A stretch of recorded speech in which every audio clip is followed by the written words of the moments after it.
нийслэлийн зүгээс бол энэ утаатай тэмцэх ажлыг бол хэд хэд үе шаттайгаар авч хэрэгжүүлж байгаа. За тэгээд урт хугацаанд бол мэдээж орон сууцчлуулах, төвийн дулаан эсвэл тархмал дулааны их үүсвэрт холбожээж бид энэхүү утаа гэдэг асуудлаар арилгана.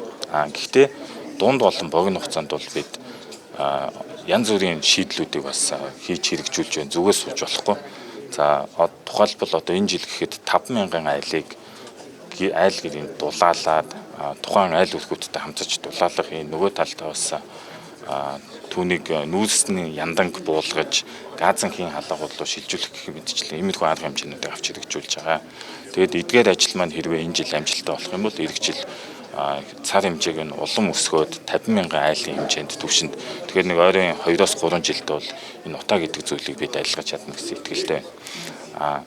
Тэгэхээр би зүгээр энд юу гэж хэлэх гээд байна гэхээр бид ямар нэгэн нүүрс ч юм уу, яндан, зуух ч юм уу энэ гэхээс илүүтэйгээр тухайн айл өрхийн амьдарч буй орон сууц гэр нь дулаалах сайтай байвал энэ эрчим хүчний хэмнэлттэй байвал бид энэ утаа гэдэг зүйлдээ бол бараг 50% асуудлыг шийдэж байгаа.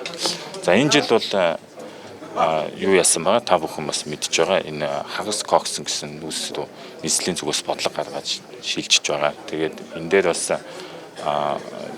тэр ачаа тээвэрлэлтийн зарим хүндрэлүүд бас гарч байгаа. Тэгээд үүнээс шалтгаалаад бас би бас дүүргийн засаг даргын хувьд иргэдээ сонсож байна, ойлгож байна.